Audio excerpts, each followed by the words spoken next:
सबसे पहले तो यंत्र का निर्माण कैसे होता है।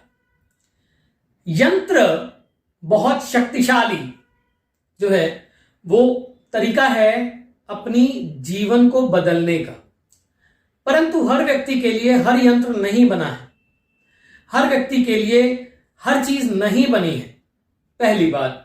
अच्छा, कुछ कॉमन यंत्रास हैं जैसे नवग्रह यंत्र है या फिर कोई भी ऐसा यंत्र है, व्यापार वृद्धि यंत्र है या फिर जीवन में आकर्षण के लिए यंत्र है, वो आप प्रयोग कर सकते हैं। तो इसको पहले तो बनाया कैसे जाता है, यंत्र प्रभावशाली कैसे होते हैं। आपने कहीं से भी खरीद लिया और वो आपने लगा दिया, हो गया? नहीं, यंत्र को पहले प्राण प्रतिष्ठित करना पड़ता है। आपको उसके निर्माण की विधि बताता हूं। जैसे यानी यदि हमें किसी को देना है, मैं किसी को देता हूं तो कैसे देता हूं वो बताता हूं, अपना सीक्रेट शेयर करता हूं। तो हम क्या करते हैं, सबसे पहले अष्टगंध बनती है, ठीक है। अष्टगंध में केसर और भी बहुत सारी चीजें होती हैं।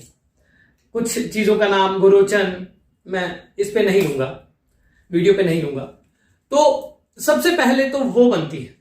उसको पहले एक एक चीज जो हम अष्टगंध हैं, उन 8 गंधों को हम अलग अलग मंत्रों से उसका पूजन करते हैं, ठीक है। फिर उसके बाद में हम उस जो मंत्र, जो हमारी स्याही है जिससे हमें यंत्र बनाना है, हम उसको घोल के पवित्र पानी में पानी को अभिमंत्रित करते हैं, जल को अभिमंत्रित करते हैं। फिर उसके बाद में जल का पूजन करके उसमें डाल के उसको घोल के फिर कलम। अब ऐसा तो है नहीं कि किसी पेन से बना लिया, इसके लिए अलग अलग कर्मों के लिए अलग अलग जो है कलम यूज होती है।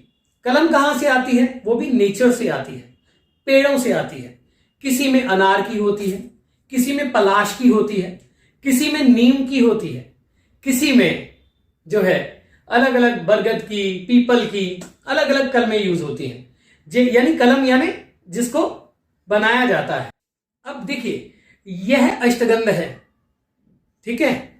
इसको पवित्रता से प्रयोग किया जाता है, पहले इनका पूजन होता है।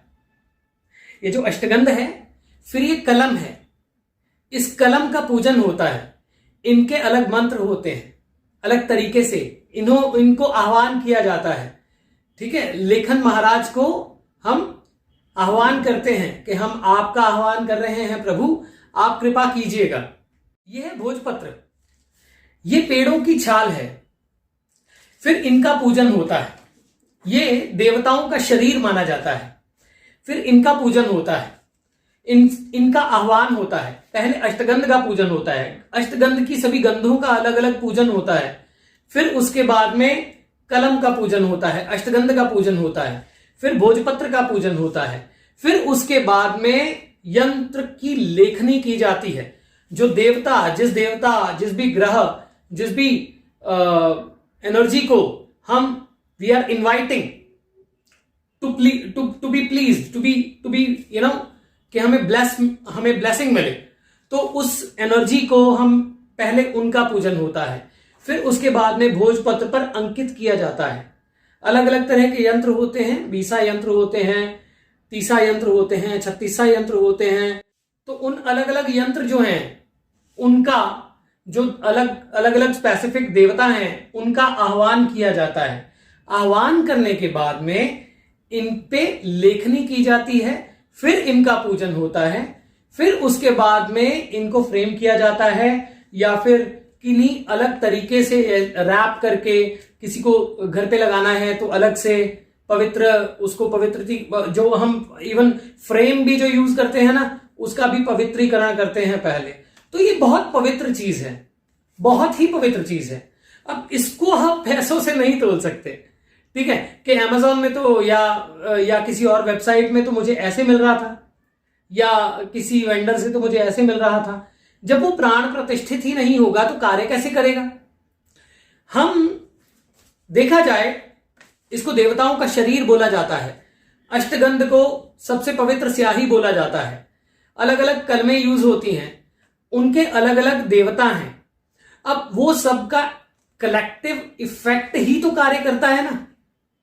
तो ये है यंत्र निर्माण की विधि। अगर कोई व्यक्ति, यजमान, मित्र, जो भी हम कहें, अगर वो अपने नाम पे कुछ करना चाहते हैं तो फिर हम उनका नाम लेते हैं, गोत्र लेते हैं। उसके बाद में वो गोत्र नाम उच्चारण करते हैं। जब हम अष्टगंध की स्याही का करते हैं, इनका करते हैं, फिर उसके बाद में देवता का आह्वान करते हैं, सभी तरह के संकल्प लिए जाते हैं कि ये चीज उनके लिए दी जा रही है, आप कृपा करें। फिर उसके बाद में अंत में फिर दोबारा से जब ये फ्रेम हो जाता है, सब कुछ हो जाता है, तो उनके नाम की जो है वो जो संकल्प जिनका लिया है उनके नाम का फिर से संकल्प लेके पूजन होता है। फिर इसको डिस्पैच किया जाता है। यंत्र आराम से बन सकते हैं, आप भी घर पे बना सकते हैं, पर उसका प्रभाव तभी आएगा जब आपको पता होगा कि कौन से देवता का आह्वान करना है, कौन सा यंत्र कैसे काम करना है।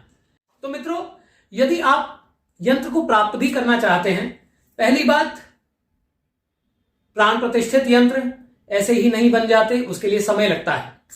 दूसरी बात, आपको अपनी डिटेल्स देनी पड़ती हैं। तीसरी बात, ये मेटल पे छपा हुआ यंत्र नहीं है, ठीक है? तो ये अनमोल है, इसका कोई मोल नहीं है। प्राइसेस, अलग अलग यंत्रों के अलग अलग प्राइसेस होते हैं, अलग अलग तरीके से इसका प्रभाव होता है। वो व्यक्ति व्यक्ति पर निर्भर करता है कि उसे कौन सा यंत्र दिया जा रहा है, क्योंकि किसी में अष्टगंध प्रयोग होती है, किसी में पंचगंध प्रयोग होती है, किसी में और तरह की कुछ मटेरियल्स प्रयोग होते हैं। वो हर यंत्र का अपना अपना प्रभाव होता है। तो ये थी यंत्र के बारे में जानकारी।